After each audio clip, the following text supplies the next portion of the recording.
go to 3.5, that cost becomes 10 times more. If you go to GPT-4, that cost becomes 10 times more than 3.5. So what we really did was we fine-tuned a smaller model in order to make it perform like a larger model. And then from that, we were able to have our unit cost economic um, really, I guess, sustainable. And then we will open that up to empower other people as well. And before I even started my journey in entrepreneurship, what I did was, Sorry, there's a background noise. yeah, I'm not sure what that's going to be for a second. I would request the audience to mute themselves if they are in a noisy place. I'm not able to figure out like which member is that, but I'm gonna. Oh, okay, it's gone. Thank you so much. Cool, perfect. Yeah, so these are just a few of the books that I read. Talking for Tuja, this is personally my first favorite book that led me to kind of my entrepreneurship, which is Mastery by Robert Greene. He looks at all the past masters such as Beethoven, Mozart, Albert Einstein, and he pretty much looks at all the similarities that they took in mastery and all the work that they had to put in the mentorship, the apprenticeship phase of that, and how to be a good mentor. This is another personal one of my favorites, How to Master the Art of Selling. Kind of goes cross discipline and goes beyond. The 15th law is all about being kind of fearless, and I'm sure some of you have seen some of these books. Um, and being able to draw from prominent sports figures such as like Kobe Bryant or Tim Grover and looking at their work ethic to really understand what it takes to be a master in their own field is super important. For marketing, Blue Ocean Strategy is a great book as well. And especially if you're building a tech company, 0 to 1 is also a fantastic book. So if you want to leave early, hopefully this is just a piece that you can take and you learn something instead of hearing me speak the whole time, which could be quite boring. But with this, when we started our journey, we leveraged a lot of local resources and a lot of them being free as well, and some of them even providing money. Obviously, we were part of the Altitude Accelerator program. We participated in the Starter Company Plus program with the Brampton Entrepreneur Center at the City of Brampton. No matter where you're located or which city you're part of, each city has their own Starter Company Plus program that takes place. We were part of the Sheridan Edge program. This provided us a $2,000 grant just to get kickstarted. From that, I know the programming has changed a bit, but before it was $2,000. Now I think you get $1,000 in credit and $1,000 in financial. We did some workshops as part of the Creative Destructive Lab, which is Creative Destruction Lab, which is I would say one of the top AI accelerator programs in all of North America. They have a bunch of labs or creative destructive accelerator programs kind of across North America. There's Mila, which is the Machine Learning Institute as well. We were blessed to be able to participate in the Tech and RBC Momentum grants and win $25,000 from a pitch competition. There's also the Ontario Raise Grant that's not open anymore, but that gives you the opportunity to apply for $10,000 if you're a racialized entrepreneur. Pretty simple process. Just got to make sure you know where the funds are. We're currently in the process of leveraging MyTax. MyTax gives you funding to be able to get some interns, but you need to be associated with the Post-Secondary Institute, which is, we did that with Innoved, currently in the process of gaining that.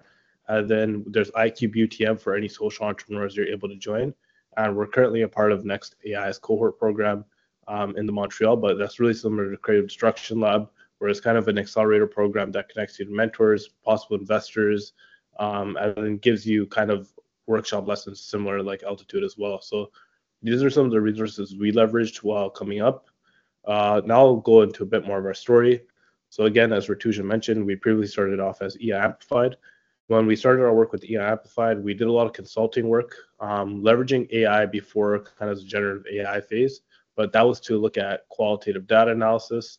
So I'm sure you have all done surveys where people tell you to rate how you feel about something on a scale of 1 to 5, or they tell you to see how you feel on great, good, moderate, poor, very poor.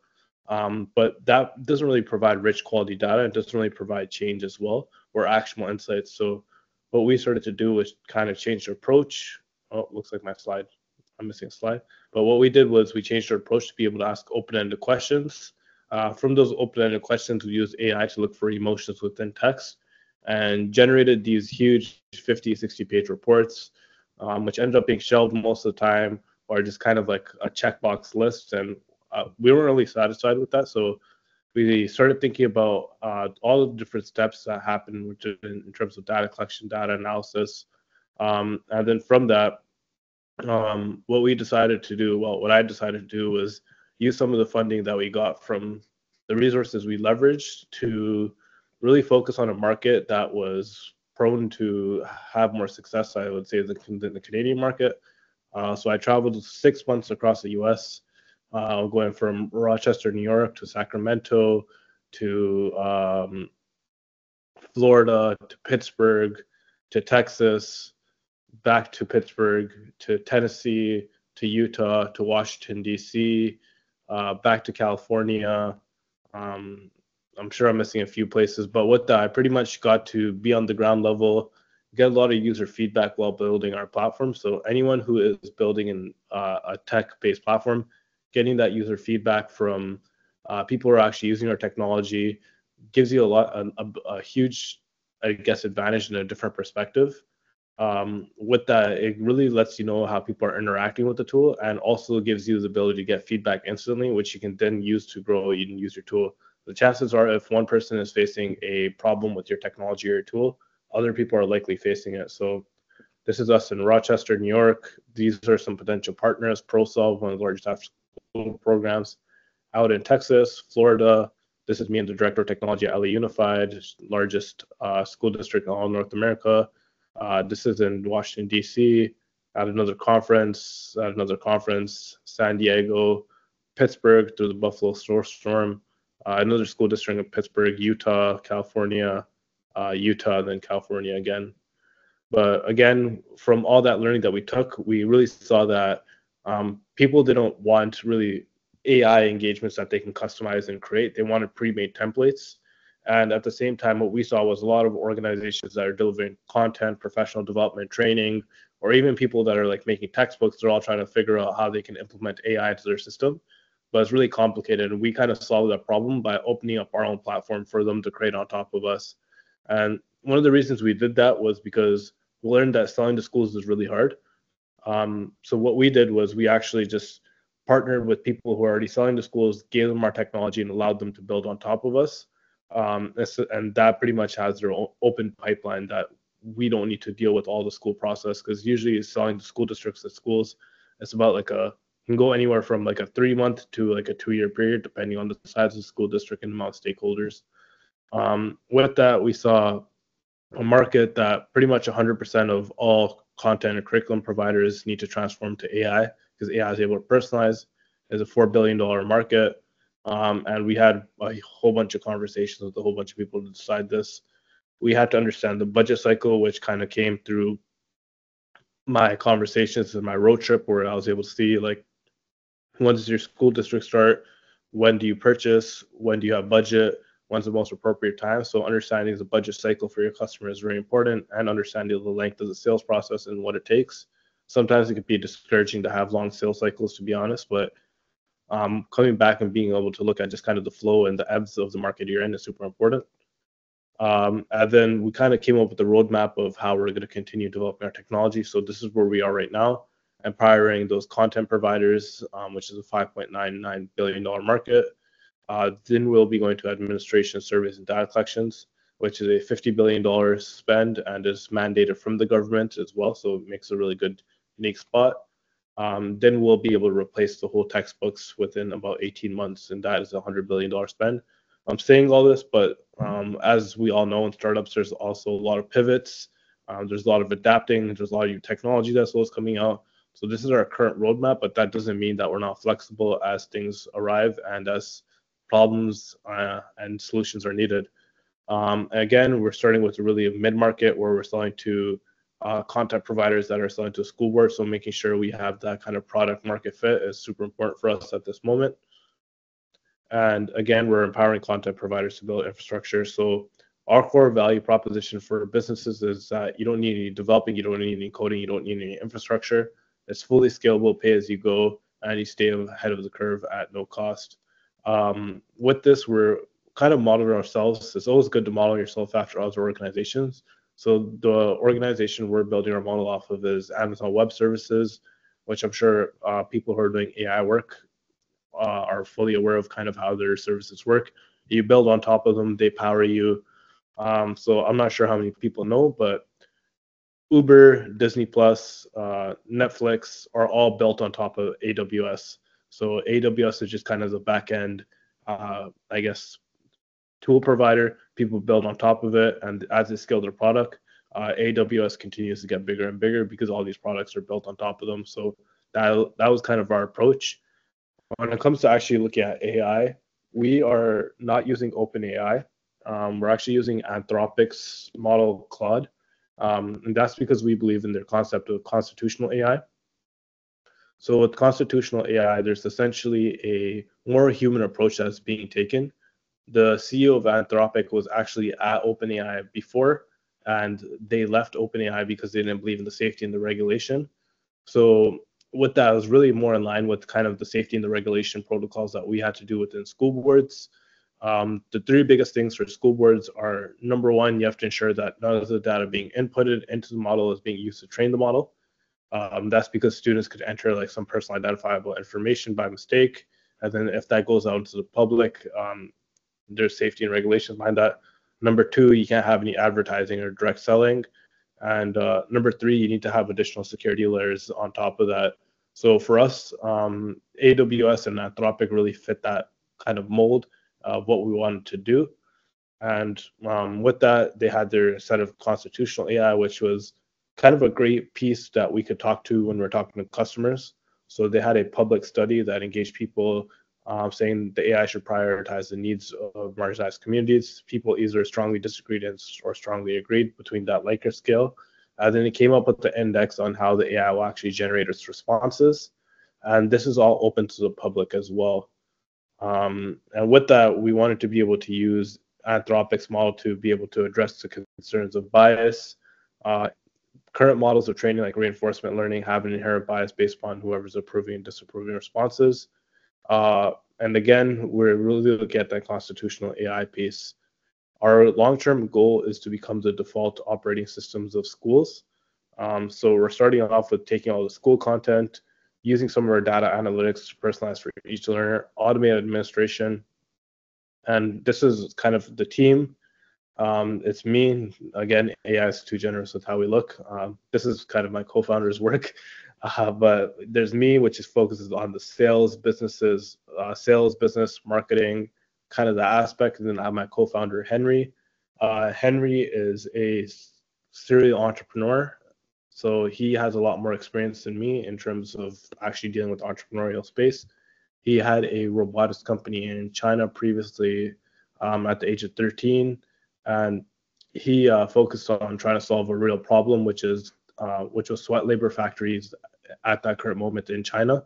And he essentially developed a robotic arm that was multi-purpose with his team. And he was also a professional Olympic swimmer. We actually met during COVID-19. We didn't have any relationship before this, before we started this business together. That route was kind of interesting. So we met through a mutual mentor during COVID. Everyone was online, so we actually had never met each other in person. Turns out he was a lot taller than I expected when we finally did get to meet. But really, we took it step by step in terms of how we wanted to work together. We had a few smaller projects that we began working on during COVID-19, doing some work in like Africa, helping some refugee camps just through online resources and workshops. Through that, he was able to see my work ethic. I was able to see his work ethic. We started off really just like I had kind of a vision that I wanted to impact education, and education was the place that I wanted to work in.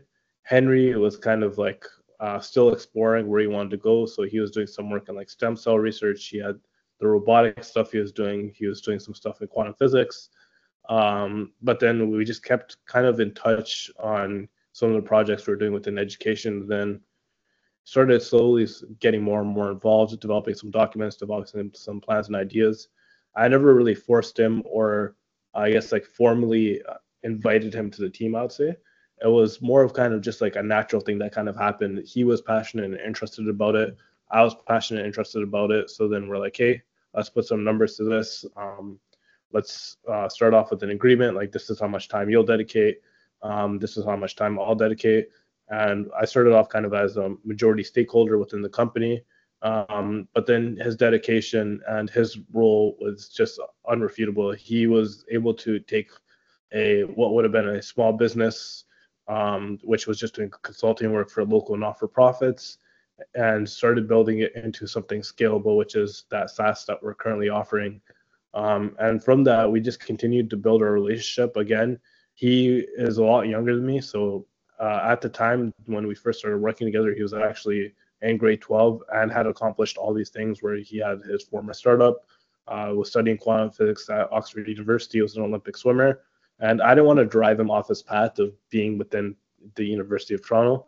But then things naturally just started picking up. And he did drop a lot of his courses, but he started to become really dedicated, had a lot of innovative ideas, and became passionate. And then we just became co-founders together and did a 50-50 relationship where we're both owners of the company and continue to drive the vision today to where it is. That's just a bit on the team. We're also currently leveraging some interns from Centennial College as well. So if you're looking for interns, Centennial College does have a great intern program, and I'm sure Ratusha has other resources like Humber as well that she can connect you with, where a lot of these people, they're kind of international students where they have real experience within kind of their country or their experience, which isn't being recognized here. So they're going for these additional certification programs within colleges such as Centennial. And that has actually allowed us to have about 4 or 5 developers that are working with the team at no cost as well. And they're getting the benefit of being able to work with startup, get their certification a part of their program, and we get some great work as a small startup with limited resources. So again, we want to be a simple no-code content for creators to build LLM-driven activities in minutes. I can quickly show you a bit of the platform as well and how it looks. There's new features being added every single kind of day. Let me just pull this up.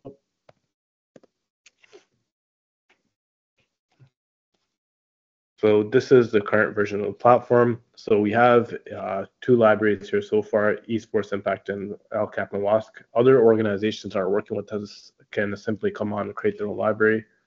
So let's just say training on AI. They would enter a thumbnail, drag and drop a cover image. And from there, essentially, I'll just show you kind of the Figma creation process. You'd be able to upload with a PDF all the current content that you have. From the PDF, there'll be a LLM-driven engagement. So this one is specifically on media literacy. And instead of like having a regular engagement, the AI is able to personalize based on your answer and understand what you're saying. So this one is looking at media literacy. Let's just say I don't have any thoughts on media literacy. The AI will now continually personalize my response, and let's just say I feel like social media is horrendous. Now it's gonna ask me about social media. So with our AI system, we can actually control how we want the AI to speak in the creation process. With that, it's kind of a unique thing. So the AI can teach, narrate, learn, ask.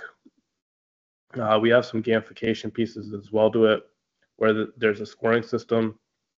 But really, our goal is to help organizations turn any content and piece that they have without any coding, any infrastructure, into AI LLM-driven engagements.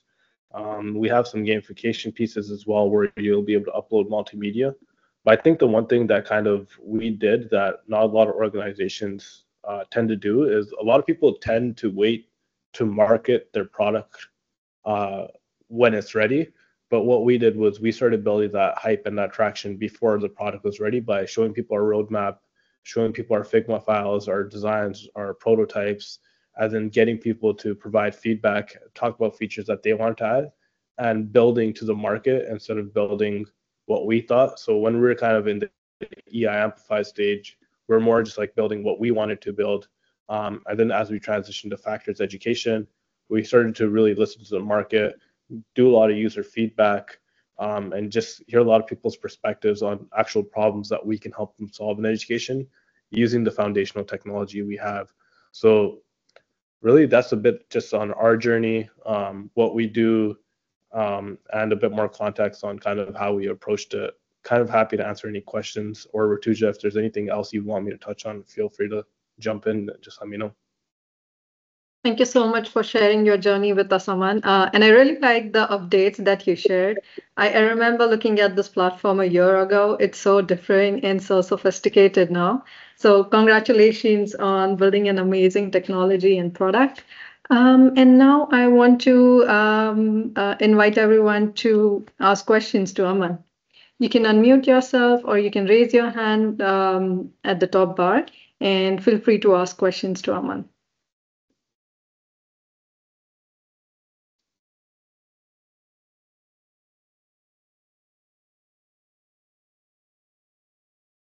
Okay, I don't see any hands raised.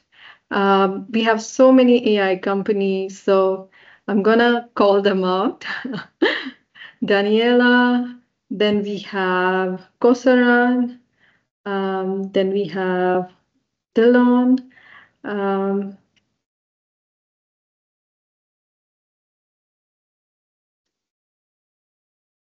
are you guys there?